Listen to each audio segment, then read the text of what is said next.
তুমি কি ভাবলে বৃন্দা কেস খেয়ে বাড়িতে চুপচাপ বসে বসে জবর কাটছে? বৃন্দা কিন্তু চুপচাপ বসে নেই।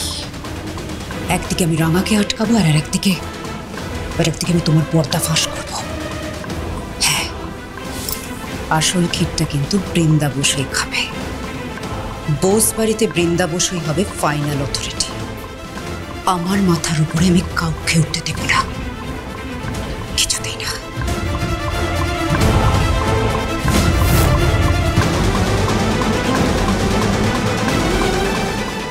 ভালো করে দেখ রে, যেখানে যেখানে তোদের তীরগুলান মেরেছি তার থেকে আর একটু এদিক ওদিক হলেই কিন্তু তোদের আজকে খেলাটাই শেষ হয়ে যেত।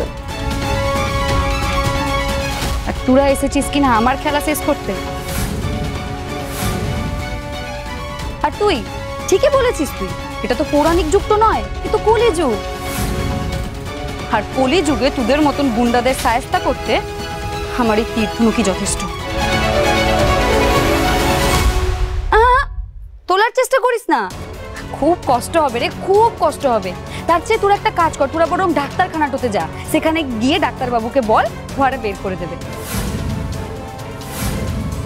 এমনিতেই আমার আর সময় নেই রে, আমার মাথায় এখন অনেক চিন্তা। আমার স্বামীটার খুব শরীর খারাপ, দুটো কিডনি নষ্ট হয়ে গেছে, সে এখন হাসপাতালে। আর আমি এখন যাচ্ছি স্বামীর বকাকে ন্যাশনালটো খেলতে। তাই বলছি, আমার মাথাটাও কিন্তু গরম করাস না, তাহলে কিন্তু আমি এবার তোদের গলাটাই ফুটো করে দেব। দেখবি নাকি একবার? হ্যাঁ,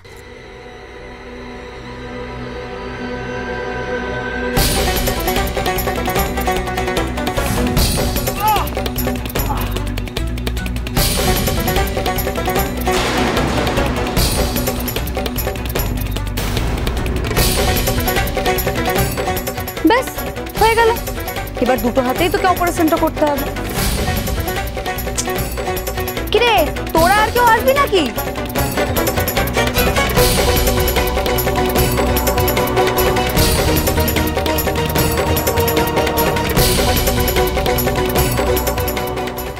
এবারে বলতো তোদেরকে কে পাঠিয়েছে? কি হলো বল?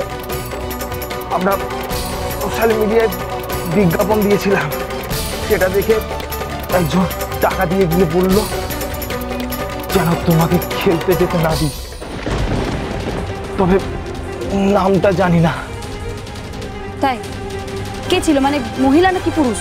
না না, একজন মহিলা। বুঝেছি, সে দুজনকে ভাবছি তাদের মধ্যে একজন হবে। ঠিক আছে, চল অপারেশনটা করে তীরগুলান বের করে নিস। আসি।